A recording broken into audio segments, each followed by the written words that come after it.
start recording. So this is F Block Chemistry on Thursday, December 3rd. Oh my gosh, it's December. I'm going to switch to my document camera. All right, so what are we going over today? So today in chemistry, we are finishing up atomic structure, and we are going to discuss atomic mass. To introduce this topic, I'm going to kind of talk with y'all for a second, okay? You don't need to write this kind of discussion part down. This is just to help frame our lecture. I'm actually going to switch back to my face for a second, so I'm not a ghost talking to you. So for the last few classes, we have been talking about atomic number, mass number. We made that nice little chart about, oh, what is the relative size of an atom? And we saw that it is just so teeny, super itty bitty tiny. With that idea in mind, with the idea that protons, neutrons, and especially electrons are especially tiny.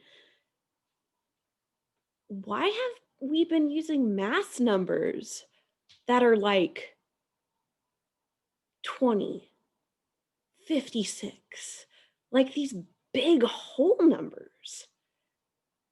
So speaking of the size of a proton and a neutron, I switch back to my document camera.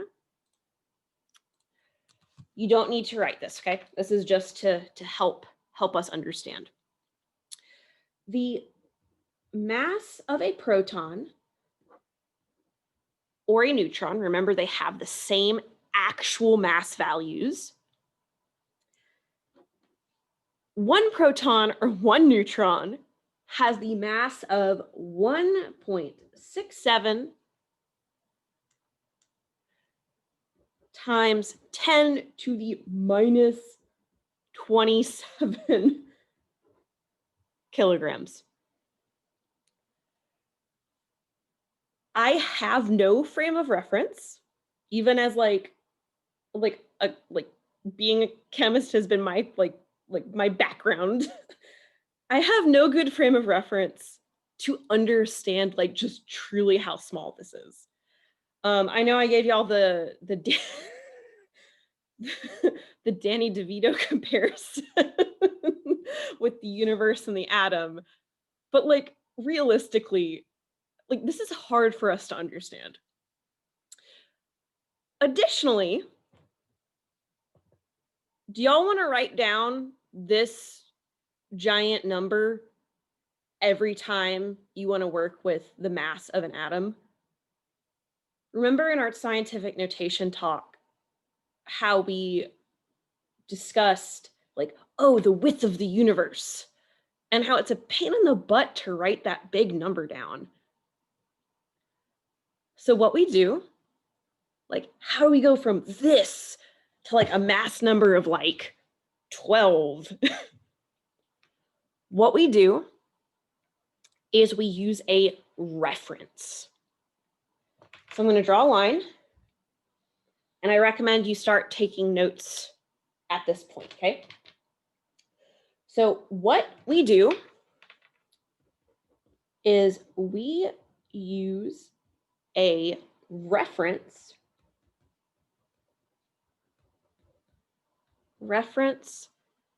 isotope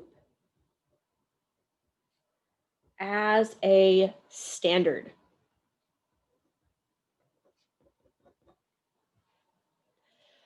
What does this mean? It means that we are going to take an element, specifically one isotope of an element, and say, ah, yes, this is our number one. We are going to compare all the other elements' masses to this number. And that helps us not have to write this every single time. In particular, the reference that we use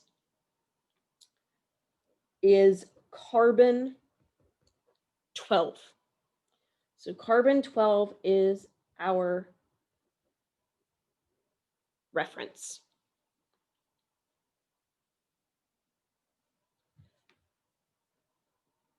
So we know that it has, because this is our mass number, right?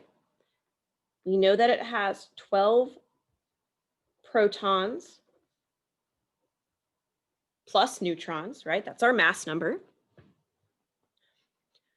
So we are going to say that carbon 12 has a mass of 12.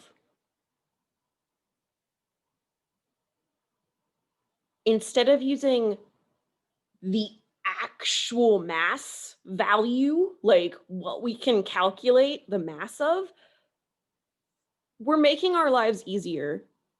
And we're saying, okay, we're going to compare everything to carbon 12. We're going to compare all the other elements' masses to 12. Specifically, this has a certain type of unit. Like 12 what?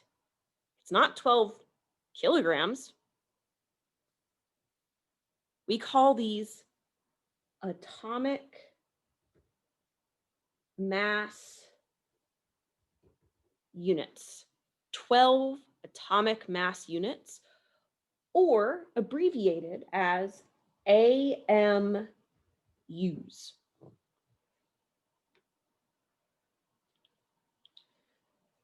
Because again, this is not saying 12 kilograms. We are making our reference carbon 12 and saying that, it has 12 AMUs. It has 12 protons and neutrons, 12 AMUs. So specifically, the definition of an atomic mass unit,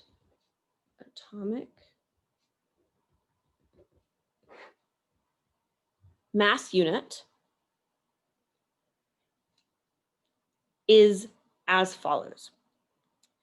It is 1/12 the mass of a carbon 12 atom. Now, this definition looks really weird. I remember when I first learned this, I was like, what does this mean? This is weird. Let's look at a periodic table to understand how we use carbon as a reference. So let me open this up. I'm gonna open up a periodic table. I'm gonna share my screen. There we go, alrighty. So this is a periodic table. If y'all remember, I gave you a green periodic table in a oh my God, what are they called? The little cover slip thingies at the start of the year. And if you can't find it, that's okay. Fair enough. It's been a little while. But I want to stress that if I want you to use a periodic table for a homework assignment or a quiz or whatever, I will specifically link to you the periodic table that I want you to use. And that is because some periodic tables give a little bit more detail than others. For example, let's look at this periodic table. So all periodic tables have the overall same shape, this kind of rectangular-y, I don't know how to describe it. It has kind of the valley down here, and it's like a big rectangle with squares. In all periodic tables, all of the elements are ordered in the same way. They are ordered by atomic number. So you will always have hydrogen first. You will always have hydrogen or helium second, and so on.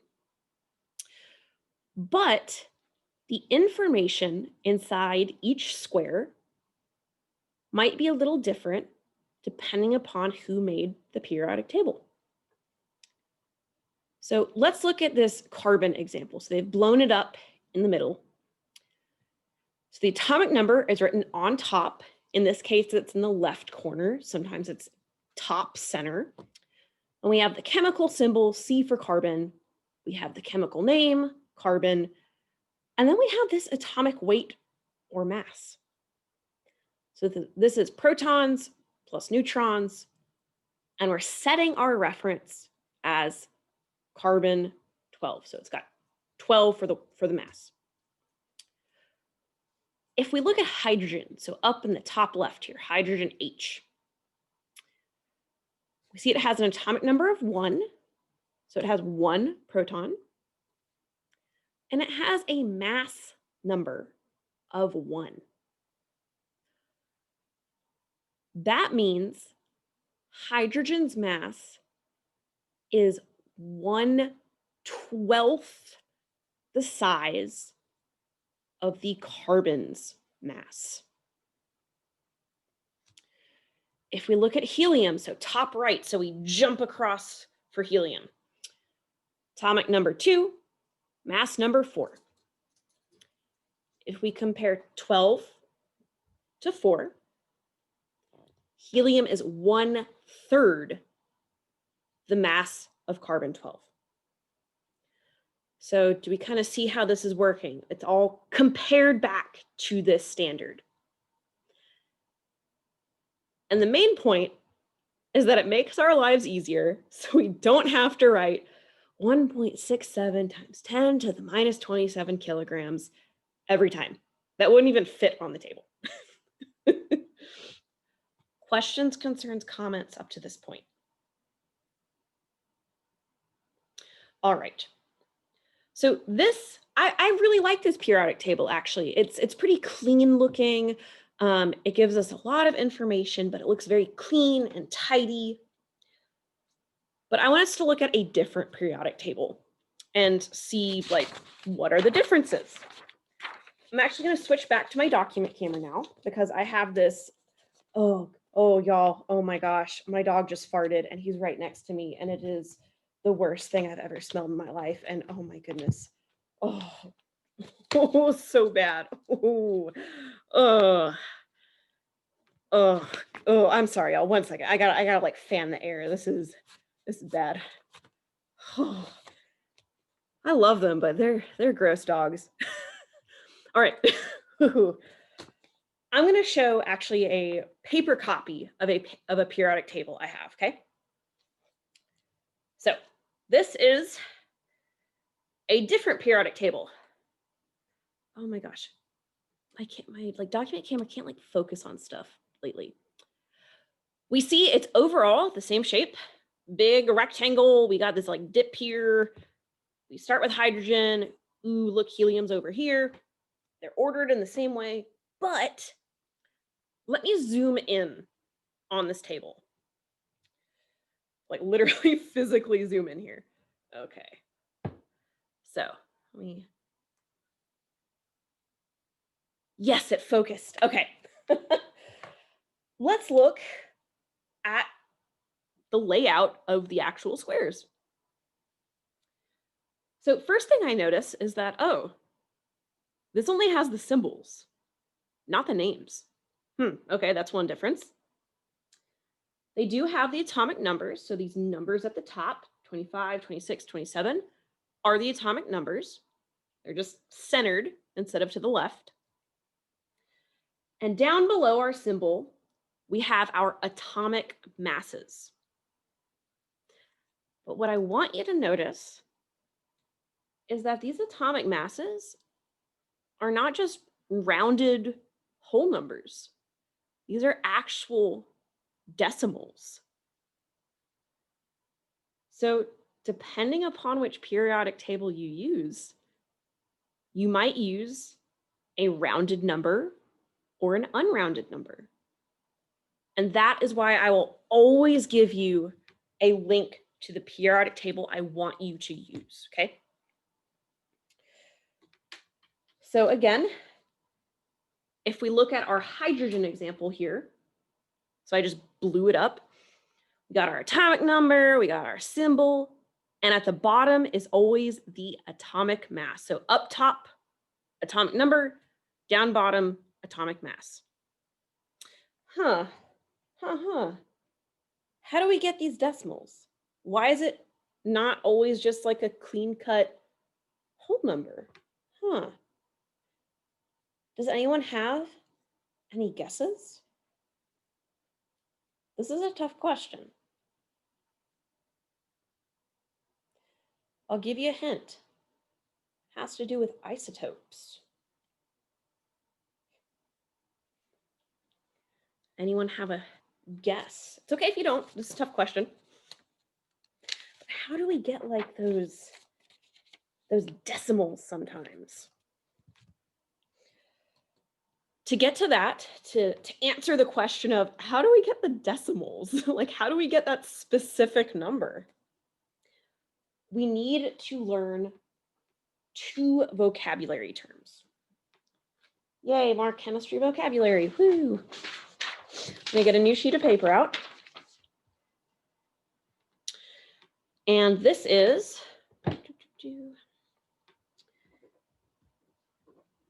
new vocab to know. So y'all should understand these definitions, okay? The first definition I want to go over is average atomic mass. This is the mass that you saw on this last periodic table. So for example, for hydrogen. So for example, hydrogen has an average atomic mass of 1.009 AMU. The definition of average atomic mass is the mass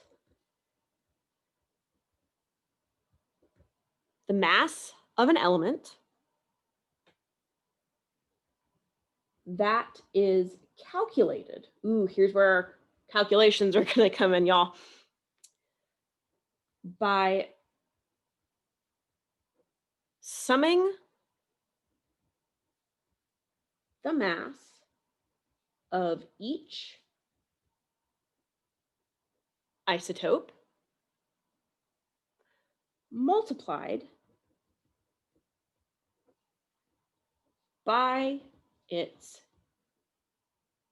natural abundance. Whew, long definition.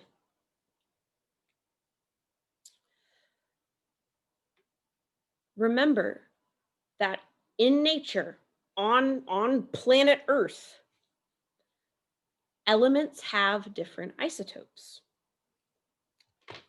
That means isotopes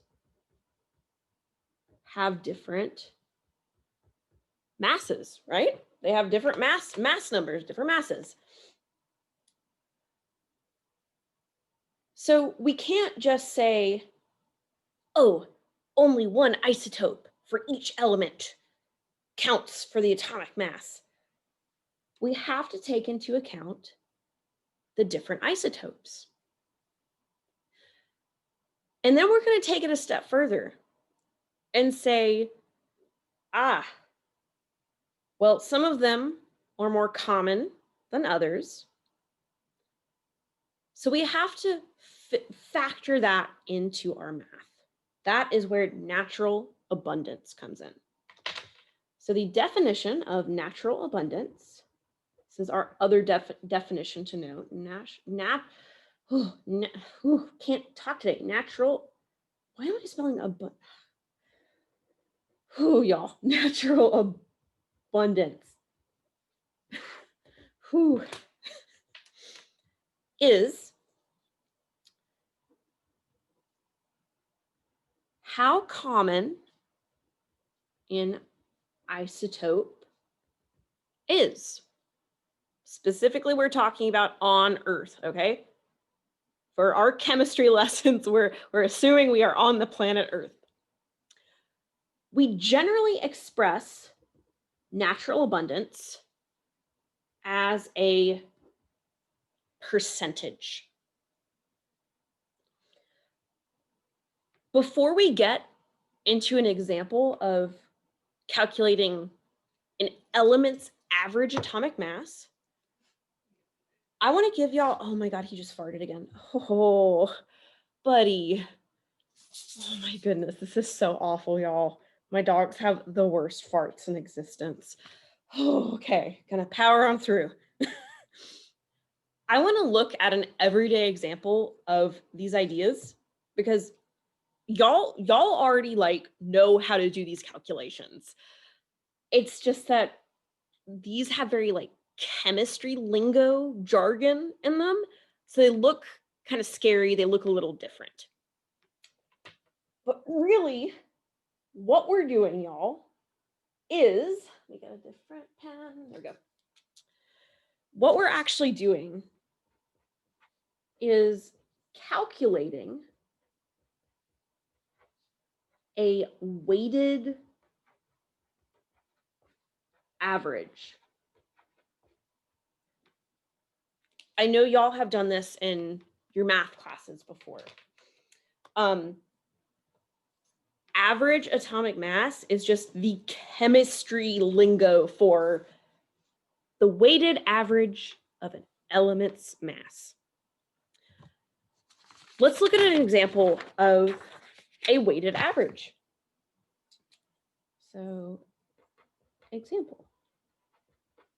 An example in our lives. And an example in, well, I guess maybe more your lives is your chemistry class grade. One second. Jasper, stop licking the floor. Jasper, stop. Gross. Goodness. I'm back.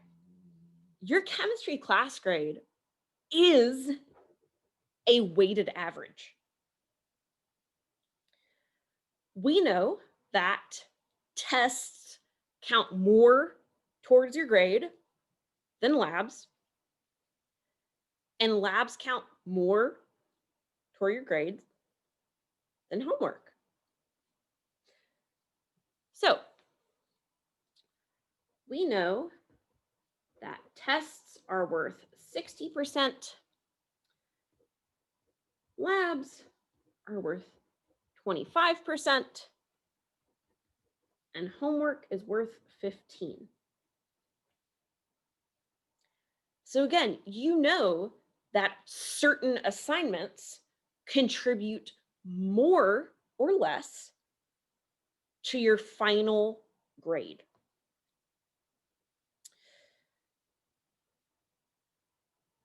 What I want us to really, really notice here is that this adds up to 100%. Right? At the end of the day, that's the max you can get, right? Is just the whole thing, right? Another thing I want to point out is that when we do calculations with these percentages, what do I have to do first? to the percentages.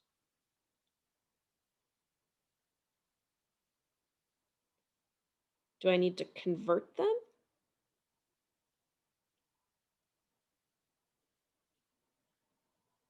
Going to take that as unsure. Yes, you need to convert to decimal form before you do your calculations. So 60% is 0.6, right? We move the decimal over 2 to the left. 25% becomes 0.25. And 15% becomes 0.15. Remember, to go from decimal to percent, you multiply by 100. So to go from percent to decimal, you divide by 100, right? So let's walk through how to actually calculate a weighted average. Let's say, for example, that we have a test grade of 88, a lab grade of 96, and a homework grade of 100. Let's find our weighted average. So if you remember from math classes, what we're going to do is take our value for each category and multiply it by its weight. So weight is that percentage, how much it matters. And I'm going to do this for every single category. So what I end up with is my end grade is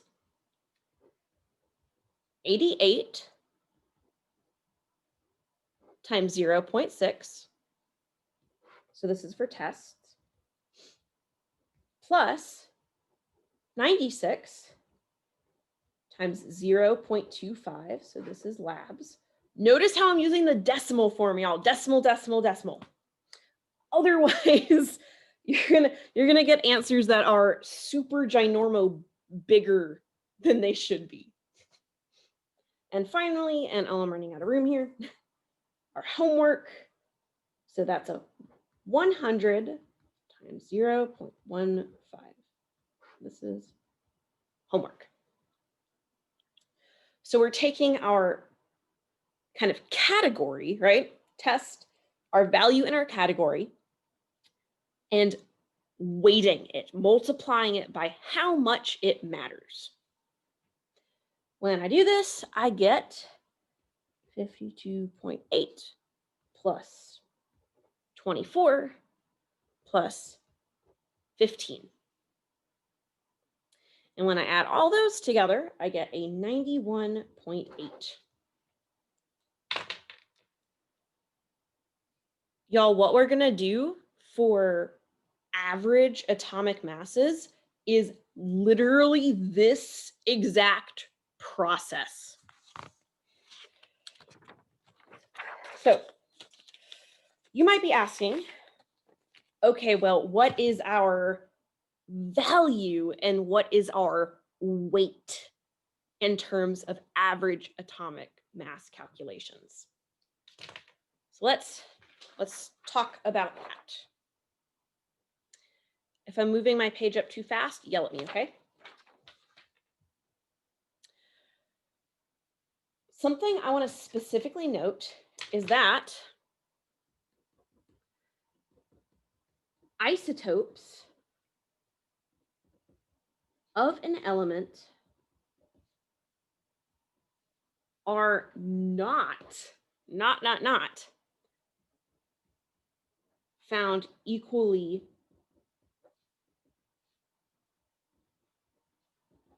in nature.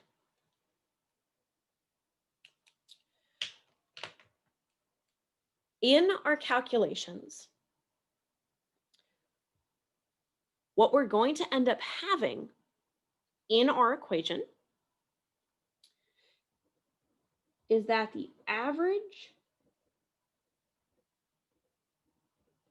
atomic mass is equal to the mass of an isotope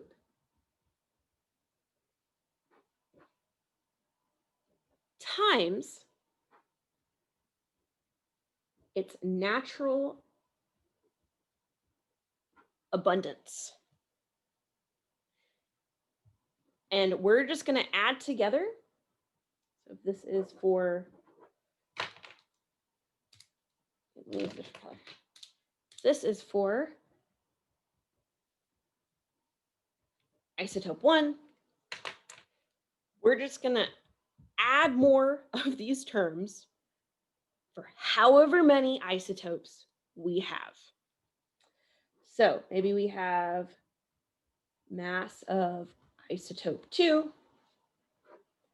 times that isotope's natural I can't spell abundance today. And this would be for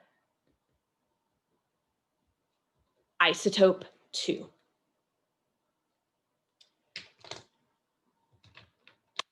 Think of it this way. The mass of the isotope was like your test grade or your lab grade or your homework grade. It had a certain value. And then you multiply it by its weight. In this case, the weight is, how common is it on Earth?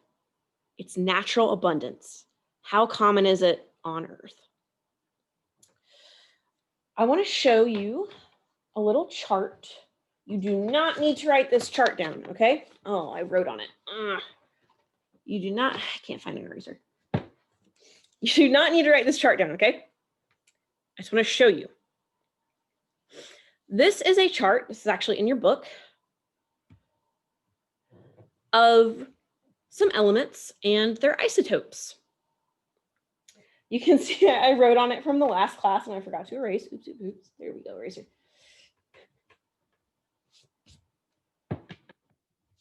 So,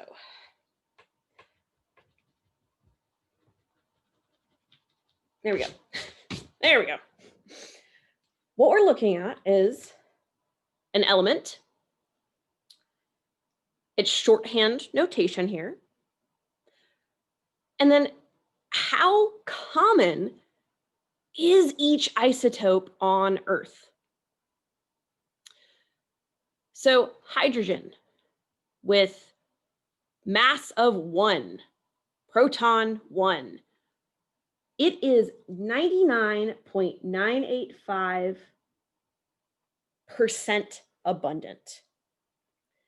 That means that if you ran into hydrogen, just hydrogen, like in the air or around you, 99.985% of the time, it will be this isotope. 0.015 of the time, so not much at all, you will find this isotope, hydrogen 2. If we look at carbon, we have 2 main isotopes, 12 and 13. 98.89% of the time, it's carbon 12. And then the remaining 1.1% is carbon 13. So I'm cognizant of the time, y'all. And I don't want to keep you over. So I'm just going to write down the example of carbon, how we would put carbon into this equation. So example. And then we'll stop here, okay? I'm just going to write it out for you so you have an example. So the average, I'm going to use AVG for average, atomic mass of carbon is equal to, okay, so the mass of carbon 12 is 12.000. So I'm going to have 12.000 AMUs times its abundance. So it's 98.89% abundant. So we're going to move that decimal over. So we have 0.9889. This is the contribution to the average atomic mass due to carbon 12. Now we're going to add the contribution from carbon 13. So it's 1.11% in our around us on Earth, and it has this mass, 13.003. So I'm going to write 13.003 times its natural abundance. So 13.003 atomic mass units times, y'all be careful with your percentages here. 1.11% is 0.011. Be careful with your decimal. This is the contribution due to carbon 13. And when we do this calculation, we get an average atomic mass of 12.011. All right. I wanted to go through that with you as an example because in your homework, you're going to be doing this yourself, and I wanted you to see an example. Questions, concerns, comments. I recognize we are at time. All righty. So I don't know, what am I doing? I have this on Assignment Center. It should have just gone live like right now. I'm putting this in the chat as well. I would like for y'all to complete this worksheet for homework, okay? It's a little bit of review, a little bit of calculations. It's okay if you don't get everything correct. I would just like your best attempt, and I would like for you to upload your work, okay? Questions, concerns, comments about the universe. If you are interested in learning about COVID vaccines and how they work, shoot me an email. I am happy to make like a little infographic. So it's like low stress, not much time on your part. All righty. If we have questions, concerns, comments, stay on, ask me. All right, go. I've kept you 2 minutes over. Go enjoy the rest of the day. Don't forget about meeting for worship. Thank you. Thank you. Thank you.